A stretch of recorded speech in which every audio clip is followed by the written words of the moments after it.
De grote dag van het huwelijk van prinses Margriet met meester Pieter van Vollenhoven ziet Huis ten Bosch in een besneeuwde omgeving wanneer de witte bruid aan de arm van een gelukkige bruidegom naar buiten treedt voor de tocht naar Stadhuis en Grote of Sint-Jacobskerk. Het is guur en mistig als de glazen koets door Den Haag rijdt. Een Nederlandse jongeman voert een prinses van Oranje ter huwelijksvoltrekking na een bruidstijd die heeft aangetoond hoeveel sympathie er voor dit paar bestaat. Het slechte weer heeft velen op deze januaridag thuis gehouden. Maar de belangstelling neemt toe naarmate de stoet het stadhuis dichter nadert.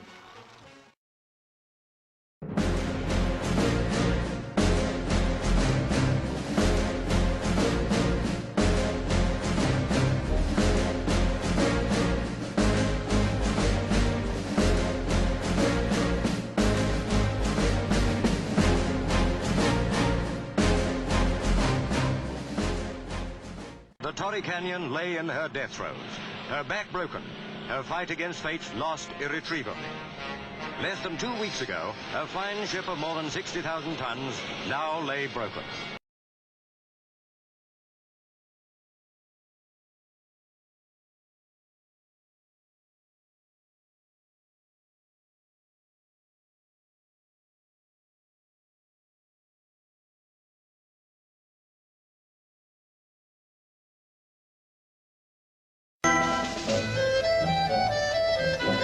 A new turbojet transport plane on display in Bremen. It will carry 65 passengers and was manufactured jointly by Germany, Holland, and England.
On June 5, 1967, the precarious peace in the Middle East was shattered.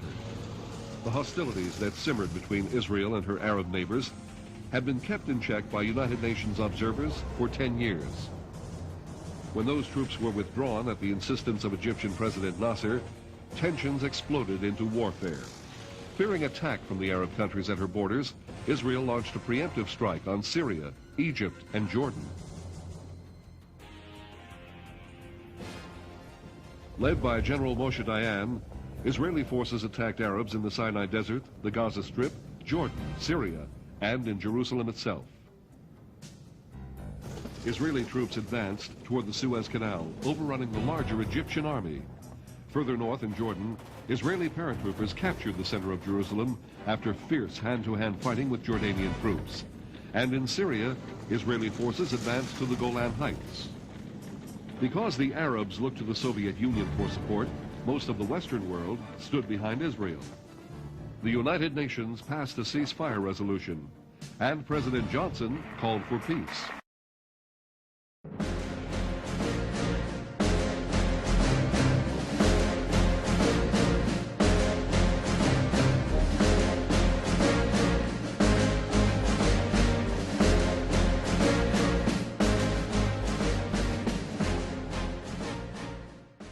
Despite the UN resolution, Israel continued the battle.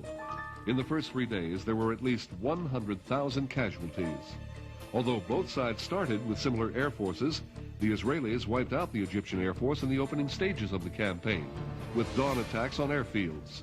Israel's subsequent command of the air facilitated its rapid success in the ground campaign.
days after the start of the offensive, after a desperate counterattack had left the remnants of the Egyptian army trapped behind Israeli lines, Egypt admitted defeat and accepted the United Nations ceasefire resolution.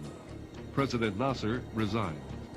After only 6 days, Israel had gained all of its objectives and announced that it was accepting the United Nations ceasefire resolution.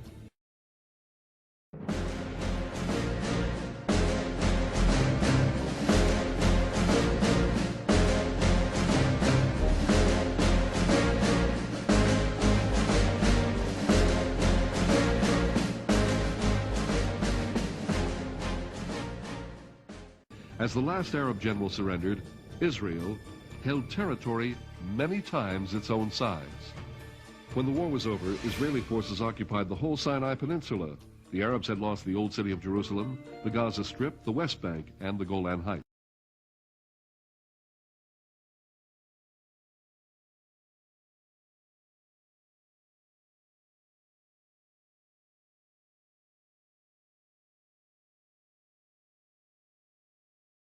Although the Six-Day War was over quickly, it was a milestone in the complex Arab-Israeli history. Israel's surprising win notified the Arab world that Israel and its military were a force to be reckoned with in the Middle East. The simmering tensions erupted into another full-scale war in 1973. 6 years later, the political stalemate was broken when the leaders of Egypt and Israel signed an historic treaty. The process was furthered in 1993 when Israel came to terms with the Palestinians. We who have fought against you, the Palestinians, we say to you today, in a loud and a clear voice, enough of blood and tears. Enough! The leaders of both people called for an end to the violence, and peace began to come to a troubled land.